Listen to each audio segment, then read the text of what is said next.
Hi, my name is Amanda Day. I'm in your SPD 314 SP23 class. This morning we are talking about cube templates.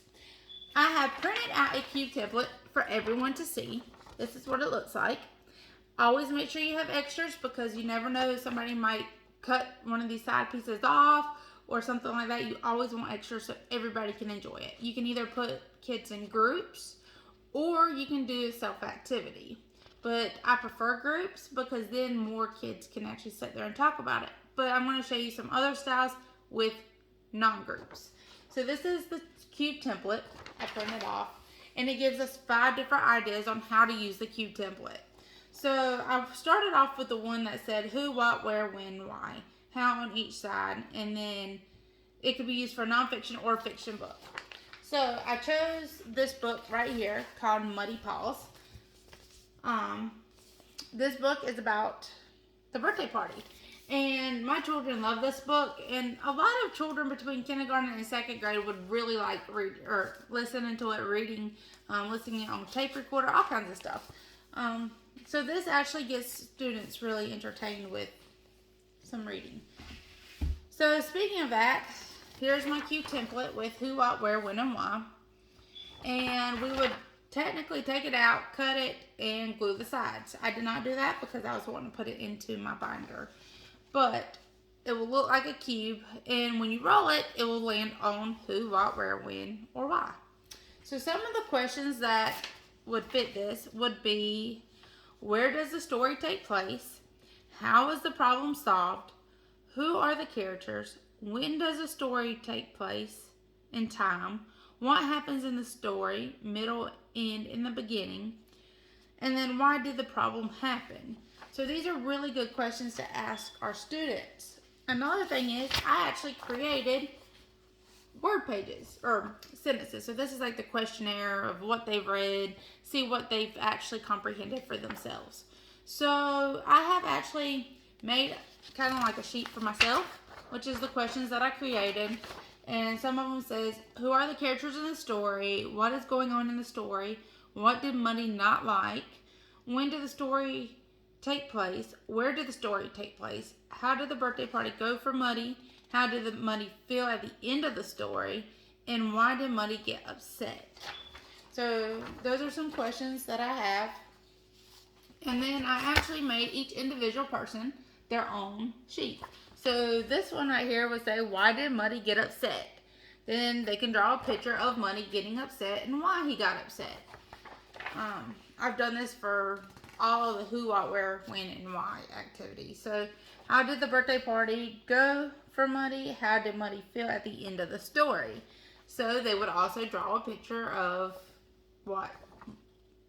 how the birthday party went and how did he feel at the end of the story. So this is just some examples. I actually done it for each of them. But I also have something else. So you could do the same thing like I just did, but use more meaningful words like characters, plot, conflict, rising action, climax, and resolution. So this would be more like third, fourth, when you get up into some of the upper grades in elementary school and in the middle school. So that's some ideas. Another fun way a cube template could be used for is learning about people in the classroom. This could be a start-off activity such as, who's my family? This is me, so you can draw an image of me. This is my family. You can write a paragraph. You can do a story. My strengths, my name, my favorite subject is, my favorite animal, my favorite color, hobby, food, or movie. So with this being said, you can ask students to learn what they like about themselves, and then they can either write paragraphs, or they can write a story about themselves, or they could just have fun getting to know each person in the classroom as the dice gets rolled around and within groups. And this way, everybody gets to learn something about everyone. So that's something else that I'm interested in for my class. Another thing is you can actually use it for math. So this is practicing math facts. So I put 0 to 5 because I'm starting off with lower grades right now.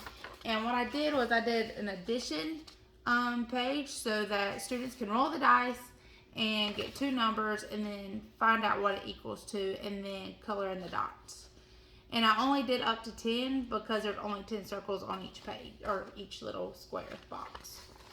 Then I also did the bubbles. So this can actually be made for multiplication, addition, or subtraction. So basically you just make the same bubbles and you change the symbol to show students what they're doing. So subtraction, addition, multiplication, all that works here. You can even do division, but that's more like 4th, 5th grade. So that is how you can use math with the cube template.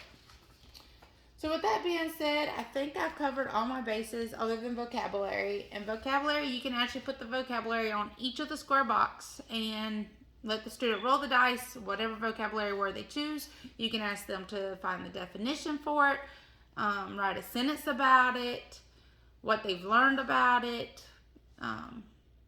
basically anything like that to help put a visual image with the vocabulary word to help them learn it. So this is what I've learned about the cube template this week, and I hope you have enjoyed my presentation, and hopefully one day I can use it in my future classroom. All right, thanks for sharing, and I hope you enjoy this. Thanks, bye.